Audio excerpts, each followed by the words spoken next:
This evening, we are honored to have Therese Bauer, St. Xavier High School English teacher and Global Education Coordinator, as our commencement speaker.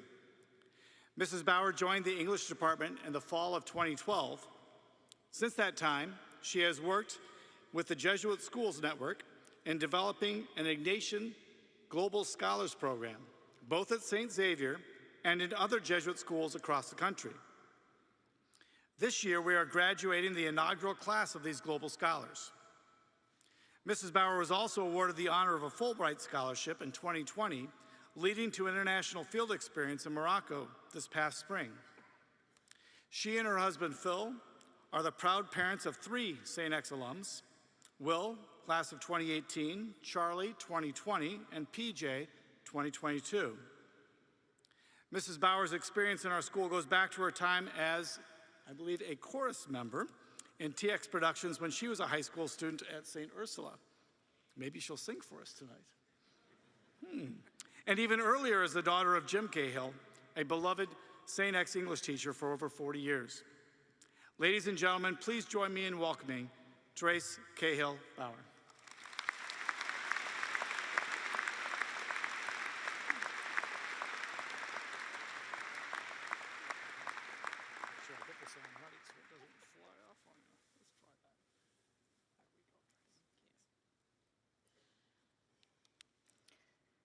I don't need these.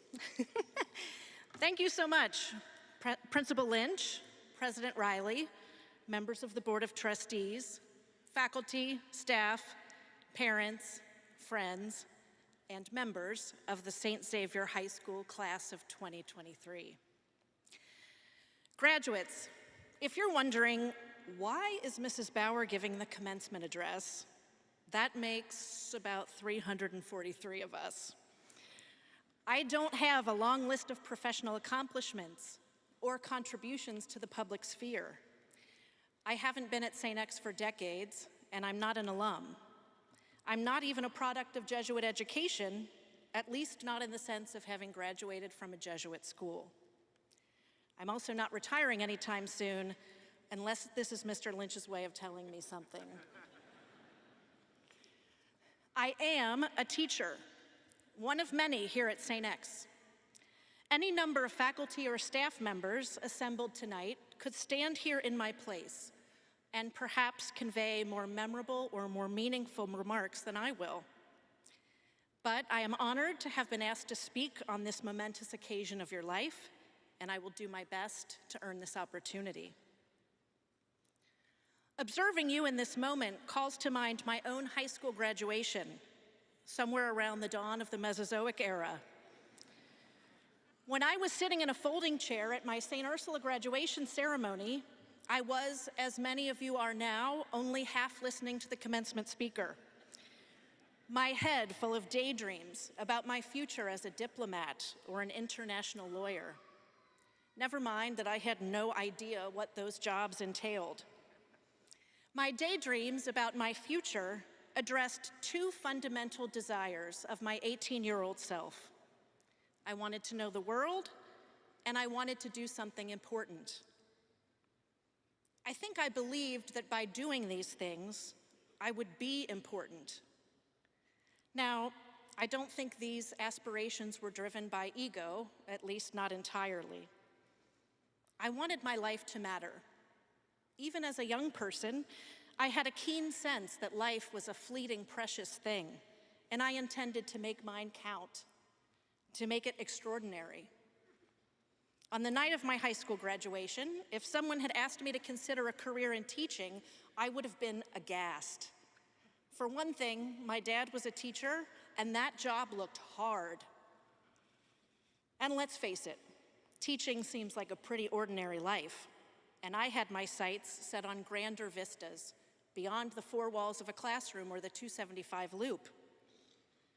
By the way, if someone had asked me then if I wanted to be a mother, I would have shrugged and said, sure, I'd fit that in somewhere. Sorry, kids. Well, you can see how it all turned out. Mother of 4, English teacher, proud Cincinnatian. The old adage is true. We plan, and God laughs. But God surely has been at work in my life. After more than a decade of Ignatian formation, I've learned to find God in all things, in the extraordinary, but also the ordinary moments. God reveals himself to us in the big events, like a high school graduation, a wedding, the birth of a child, or the death of a parent. Our hearts are with those of you who know this terrible grief. But he is present in the small stuff too. I have seen God every day at St. Xavier High School. When Patrick Jennings complains about another reading quiz and then gets a 10 out of 10 on it. When Sam Voda says hi as I pass him in the hallway, or Joe Basti stops for an impromptu chat. Or Robert Houston fervently recites a Pablo Neruda poem in front of the whole class and still loses the World Cup of Poetry Championship to Brody Custer's rousing delivery of a Pakistani love poem. I see God in Aidan Connor's passion for history, in his and the team's leadership of K223, and in the retreatants. God can be found in Casey Beck's work ethic and the jokes he makes at my expense. I find God in Ethan Brown's bemused smile when my tenuous hold on World Lit class inevitably slides into full shenanigans, usually led by Luke Conway. I could go on, but we would be here all night. God resides in all of you, in your sincerity, your good humor, your openness to growth, your generous spirit. I also see God every single day when I walk down the hallway and hear one after another gifted teacher sharing passion and wisdom in the classroom, or an administrator or staff member fist bumping a student, asking him how he's doing, and really listening to the answer. God is everywhere in our school. It is truly a holy place.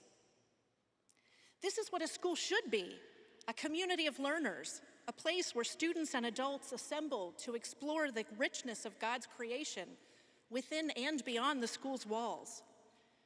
When all the elements come together, intellectual curiosity, independent thinking, respect for diverse perspectives, reflection on the significance of things, when these dispositions and skills that characterize a community of learners are cultivated in an environment suffused with compassion and care for the whole person, then that school is a joyous and exciting place to be. I hope St. X has been such a place for you. I hope, too, that it has sometimes made you uncomfortable. If you've spent the last 4 years feeling comfortable, we haven't done our jobs. We haven't properly prepared you for the wide world that awaits you. The world is wonderfully rich and complex and fascinating. There is so much to know and discover, and so little time to do it all. We really should take advantage of every opportunity. In fact, we have an obligation to take advantage of opportunities to know the world, to experience the wonder of God's creation. Father Bob Reiser, Executive Director of the Jesuit Schools Network, said it well, I thought. If we are to find God in all things, it stands to reason that the most all there is, the more we know of the world, the more opportunities we have to find God in it. I've seen God in far-flung places around the world. I've taken a salsa dancing lesson in Cuba, climbed some of the Great Wall, played soccer in the clearing of a birch tree forest outside Moscow, pondered the meaning of life at Delphi in Greece, watched the lights on the Eiffel Tower twinkle from a riverboat on the Seine, and prayed with a friend at a mosque in Morocco. I've visited high school classrooms in Beijing and Casablanca and talked to teenagers. They're just like you, by the way, smart, funny, full of questions and dreams. I've done nothing to deserve these experiences. I recognize them as graces in my life. And I wish for you a life of worldly wonders. But the world we live in is imperfect. Serious challenges confront us. We are meant to both enjoy and serve the world God entrusted to us.